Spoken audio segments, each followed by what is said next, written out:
Hello and welcome. Today I'm going to review how you can work very hard to try and get released as early as you possibly can and then lose it all. My name is Mark Blatstein, the physician founder of Physician Presentence Report Service. Good time credits. This allows you to get 54 days off a year, off your sentence, and it's calculated really not at the end of your sentence, but it's calculated on January 1 or by the first of the year rather than waiting to the end of the year. Earn time credits. Earn time credits comes from the programs you take through the First Step Act. And after you take, and this is an approximation, there's two caveats. First caveat is that after 2 years of programming, approximately, of taking these classes, that will equal about a year off of your sentence. We've all been reading the news, and we understand that the Federal Bureau of Prisons is terribly understaffed. Their calculations for getting people their earned time credit time off appropriately calculated is not being accurately calculated for everybody. But it's a big agency, and unfortunately it's just not working as it should. But this is the only game in town as of this point, and they are getting better. But you're working very hard. So after 2 years, approximately, if you have a medium or low, a minimum or low rather, pattern score, after 2 years, that will equal about a year's worth of off your sentence. And then the more earned time credits you get would allow you more time in the halfway house or home confinement. If in fact you're entitled to the drug program, then that allows you up to another year, not a year, but up to a year off the sentence. But guess what? You can lose all of your good time credit and all of your earned time credits, and you can wind up getting more time in prison. So how does this happen? You don't want to lose everything, but here's how, at least I figure, you can do it. All phone calls are listened to.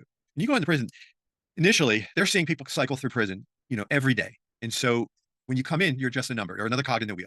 All phone calls are listened to. All mail is read. All email is read. Now, obviously, they're not going to be able to read every mail going out. They are going to scan and read everything coming in. And they are going to read every email. And phone calls are going to be recorded and listening to. So therefore, don't discuss things that are illegal on the phone. If you have a business that is being run, that's at home and you're in prison or incarcerated, read the orientation manual. You're not allowed to run a business. You cannot give advice on how to run a business from prison. You just cannot do that.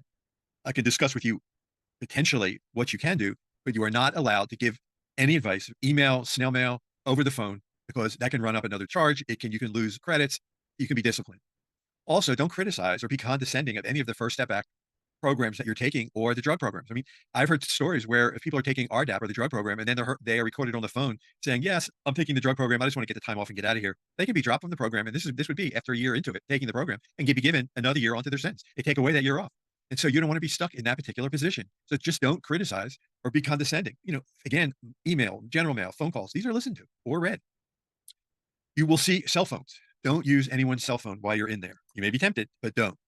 Because if a phone number that is on your contact list shows up on that cell phone, because eventually all cell phones are found. And if that phone number that is on your contact list shows up on that cell phone, you lose all that earned time credit, all that good time credit, and you could wind up with another charge, and maybe you have to go to another prison. Don't use the phone in prison and have a three-way call, have your family member or friend set up a three-way call. Again, read your admission and orientation manual. You're not allowed to do that. That will wind up with a disciplinary charge. These guards have been listening to phone calls since forever. And so you're not that smart. No secret codes to your friends. They've heard it all before. If you're trying to get something snuck into the prison or you want someone to do something for you, they've heard everything. They've heard everything before. Even if it's another language, they have interpreters. So I wouldn't do that. And so the penalties, I've already reviewed with you a bit, but the penalties can range from good time credit, earned time credit that you've worked hard to get, can be taken away. You could be kicked out of the RDAP program or the drug program or First Step Back programs. Maybe you get a new charge. You could maybe wind up in a new prison.